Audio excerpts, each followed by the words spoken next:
আসসালামু আলাইকুম। সকাল সকাল বাংলাদেশ বর্ডার পার হয়ে ওপারের দেশ ভারতে হরিদাসপুর চলে আসছি। পিছনের দিকে একটু তাকিয়ে দেখলাম আমার বন্ধুরা আসছে নাকি। তারপর আর সকালবেলা হরিদাসপুরের সৌন্দর্য দেখতে দেখতে আপনারা যেটাকে দেখতে পাচ্ছেন এটা পর্যটকদের জন্য।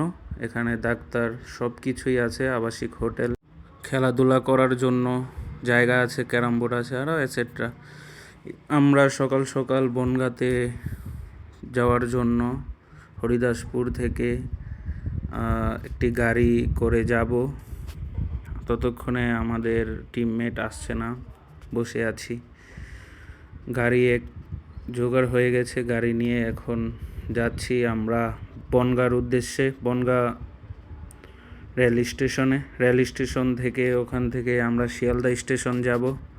এখানে রাস্তার চারপাশের গাছগুলো খুব মনোরম পরিবেশ। গাছগুলোর বয়স 200 থেকে 250 বছর হবে, এরকমটা জানালেন ড্রাইভার সাহেব। দেখতে দেখতে আমরা শিয়ালদা পৌঁছে গেছি। এরকম ভিডিও পেতে আমাকে ফলো করুন।